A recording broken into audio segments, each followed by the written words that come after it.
Uma vez eu estava participando de uma concelebração, tinha ali muitos sacerdotes, e o padre que estava celebrando a missa, ele começou a dizer bem assim: Jesus nunca mandou ninguém para o inferno.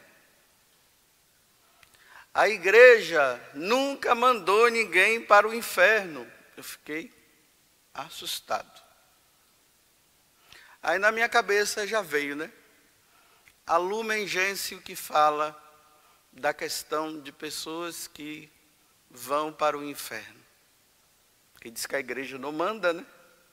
Aí me veio o catecismo da igreja que fala que aqueles, quando ele fala lá dos novíssimos, né? Os novíssimos está relacionado àquilo que é o fim nosso. Ou seja, o julgamento que nós teremos que passar. Depois, Jesus que vai dar a sentença. Se nós vamos para o céu ou para o inferno. Aqui eu não quero entrar no detalhe do purgatório, mas colocar só esses dois. E a condenação para quem não agiu bem nesse mundo, não andou conforme os mandamentos de Deus, irão para o inferno, e aqueles que foram fiéis irão para o céu.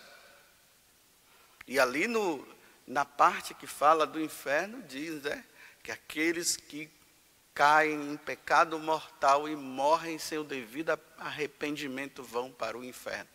A igreja fala. Depois, já na minha cabeça, já veio Santo Agostinho que fala.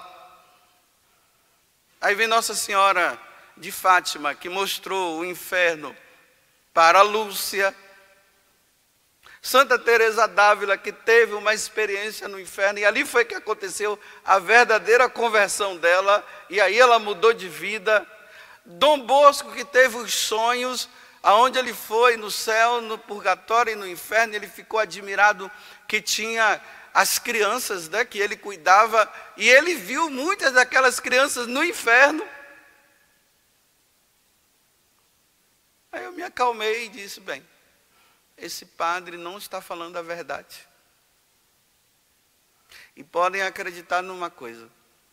Quando você ouvir qualquer pessoa negando o inferno e dizendo esses tipos de coisa, que todo mundo vai se salvar, acredite que essa pessoa ela leva uma vida errada. E como ela leva uma vida errada, ela tem medo de encarar a verdade do inferno, aí ela nega o inferno. Pode olhar a vida dela.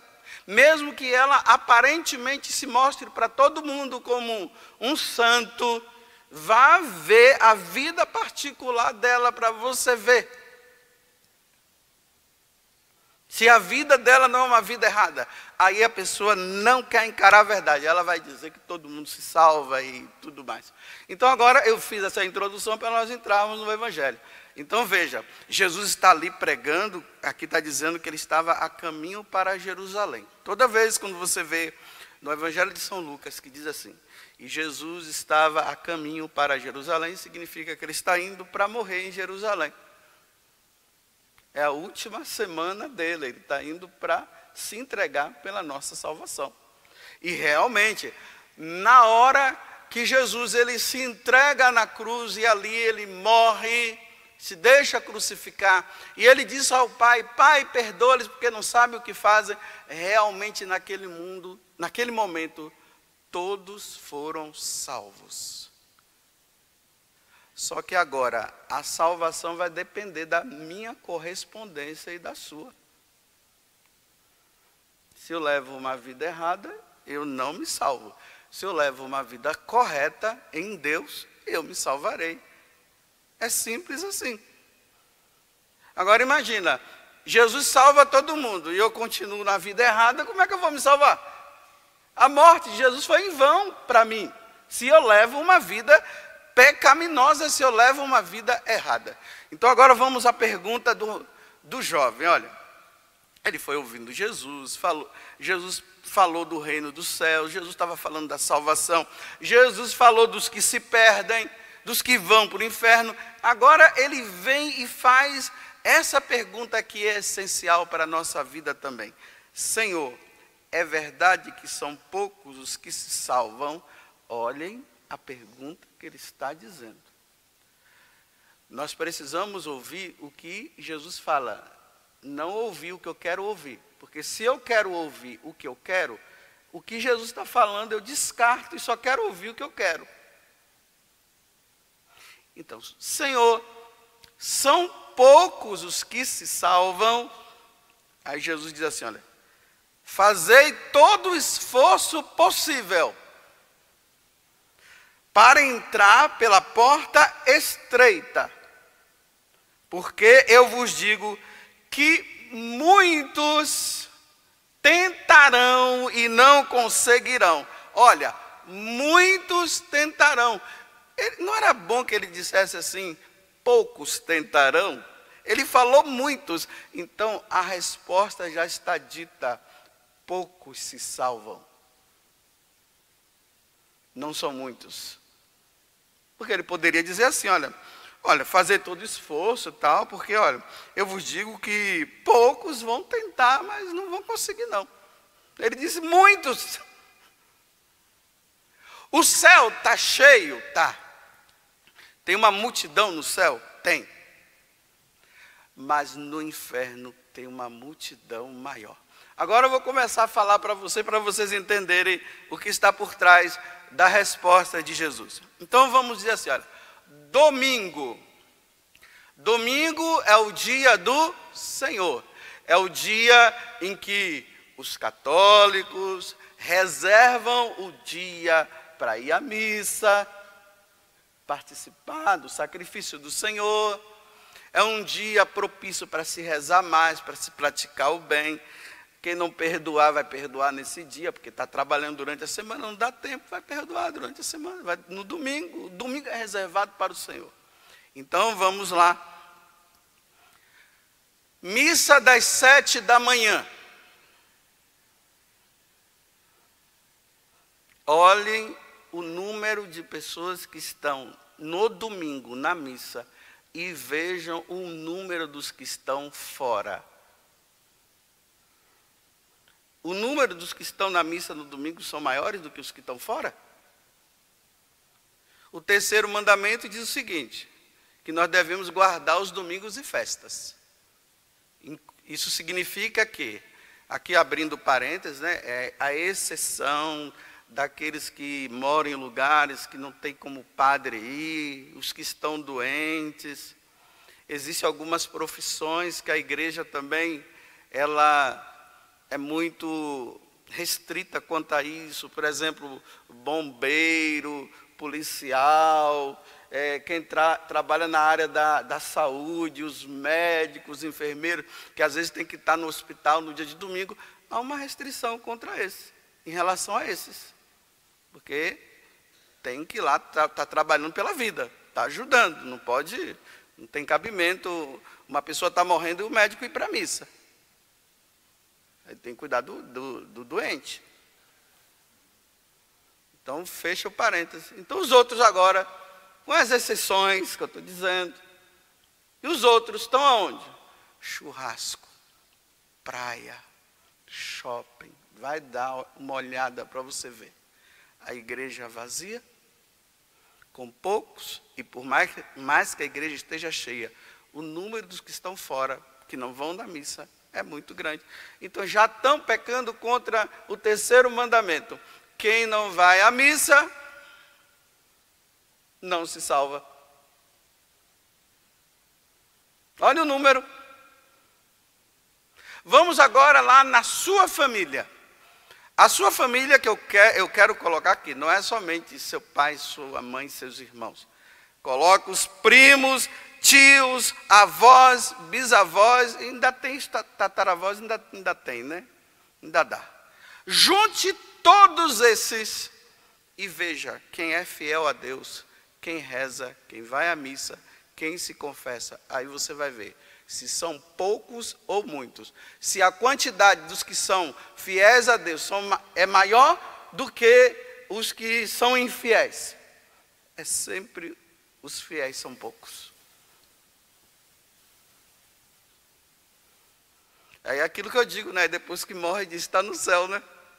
cara não ia na missa, não rezava, não fazia as coisas, vivia uma vida errada, aí coloca um terço na mão, nunca rezou, e depois todo mundo diz, está no céu. Como que está no céu? Se levou a vida toda errada, se levou a vida toda longe de Deus. Ah, Padre José Augusto, mas o senhor sabe que às vezes, no último momento, a pessoa está vendo que uma pessoa fica justificando para não encarar a verdade? Então todo mundo no último momento chegou a dizer, ah, Senhor, agora eu te aceito como meu Salvador e Redentor.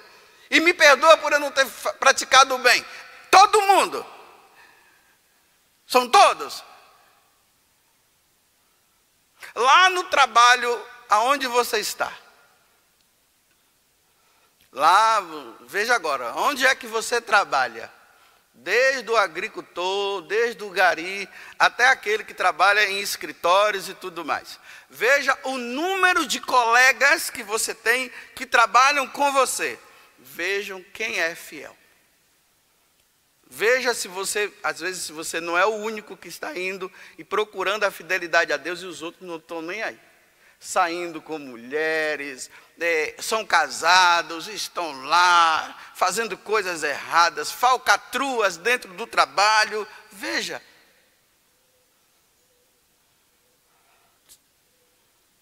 Veja se isso não é a realidade.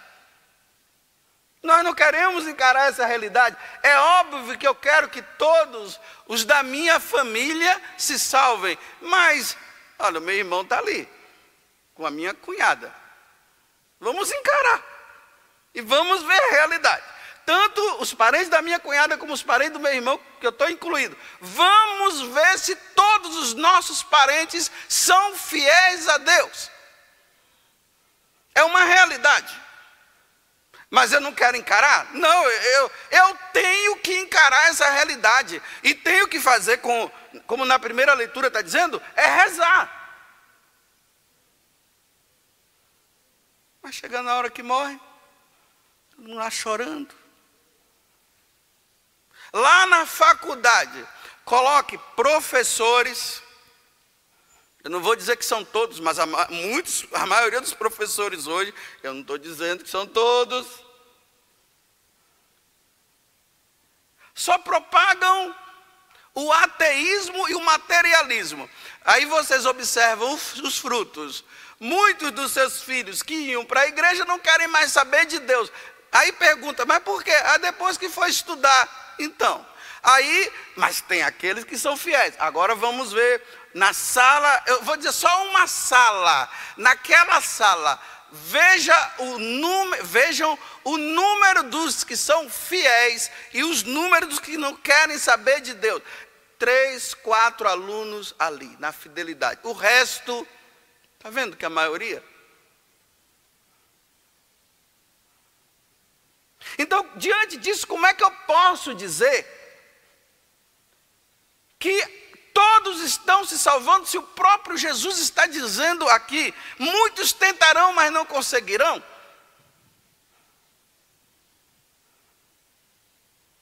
Aí o pessoal diz, não, mas ele era uma pessoa muito boa. Bem, qual é o conceito de bondade que você tem? O cara era bom, mas era adúltero. O inferno está cheio de pessoas boas.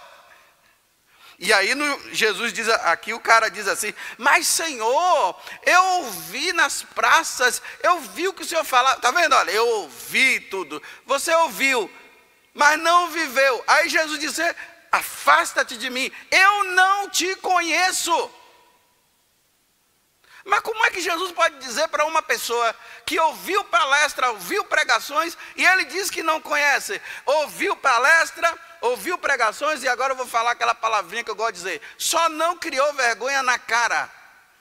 Ouviu palestra, ouviu tudo, participou até de determinadas coisas, mas não viveu uma vida santa, não mudou de vida, não se converteu. Aí tem aqueles, né, que se convertem e não perseveram. Veja, dá uma olhada aí nos grupos de oração. Você que tem perseverado no grupo de oração, que tem perseverado na Legião de Maria, ou em qualquer pastoral, vejam os que passam. Tem uns que chegam assim, que você fica até assim impressionado com tanta santidade. De repente, quando você vê, já não está frequentando mais. Quando você olha, já está no mundão de novo. Não perseverou. E Jesus disse que aquele que perseverar até o fim será salvo. Aí Jesus está dizendo, aí vocês vão se admirar quando vocês verem Abraão, Isaac e Jacó, que foram fiéis, erraram, mas foram fiéis, foram mudando de vida. Eles lá no reino dos céus e você do lado de fora. Olha, do lado de fora só tem essa opção, ou céu ou inferno. Então do lado de fora significa no inferno. Não é no céu. Porque você pode imaginar assim, né? Ah, então estava do lado de fora, significa assim, estava do lado de fora, todo um grupo no céu e um outro grupo cá do lado de fora. Aonde? Aonde? Voando aí, as almas penadas voando por aí, no espaço sideral? Não, meus irmãos, é no inferno. E o outro grupo no céu, existe um santo chamado São Leonardo de Porto Maurício. Eu já falei aqui dele, ele é franciscano. Depois vocês podem entrar no YouTube e coloquem lá. O número dos que se salvam, São Leopoldo de Porto Maurício. Você vai ver lá a pregação dele. E aí ele começa a dizer... Porque quando ele ia pregar, as multidões iam, né, ficavam tudo ouvindo. Aí ele dizia assim, eu quero provar para vocês que os números dos que se salvam são poucos. Aí ele começava a falar. Até mesmo essa homilia que eu estou fazendo é baseado no que ele falou. Aí ele diz assim, vocês estão vendo aqui essa multidão que está me ouvindo? Dessa multidão aqui, quem é fiel a Deus? Quem é que leva uma vida santa? Aí ele já começa a descartar, né? Aí ele vai falando. E aí ele termina a homilia dele de uma forma brilhante. Ele diz assim, meus irmãos, aqui não importa o número dos que se salvam e o número dos que se perdem, embora importe. Mas ele diz, o que é importante aqui, meus irmãos, é você se perguntar, você está no número dos que se perdem ou você está no número dos que se salvam? Essa é a pergunta final que eu deixo para você e para mim também. Eu estou no número dos que se salvam ou eu estou no mundo dos que se perdem? Se avalie, pense, pare para pensar, pense muito bem. Dá uma pensada. A tua vida realmente é uma vida de santidade. Você é daquele tipo que as pessoas dizem assim, chegou o radical. Chegou o santinho. E eles ficam com raiva porque realmente você é radical para ele, né? Porque ele leva uma vida errada, ele acha que você é radical. Mas você não é radical. Porque você não está levando uma vida tão santa assim, mas ele acha que você é radical. Realmente você está levando uma vida com Deus. Vamos colocar nas escalas. Vou tirar agora as crianças, porque as crianças não entram aqui. Então vamos lá. O número dos adolescentes, dá uma olhada, o número dos adolescentes agora. Os adolescentes que levam uma vida com Deus. O número. Os pais, tudo preocupado porque meu filho é assim, meu filho é aquilo, minha filha está se perdendo, minha filha está dormindo com o namorado dela e não sei o quê. É assim, é o número. Vamos agora para os jovens. O número dos jovens. Junta os jovens do mundo todo. Você vai ver. Os que estão levando uma vida com Deus E os que não estão? Você acha que é a maioria? Vamos aos adultos. A mesma coisa. E vamos para os velhinhos.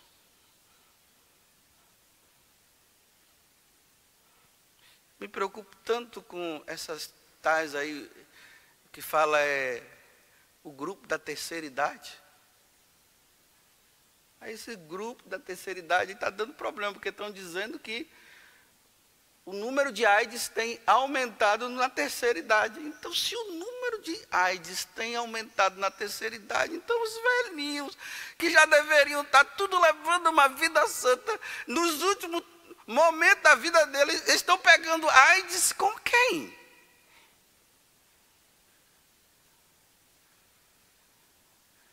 Não, é que os velhinhos precisam se divertir.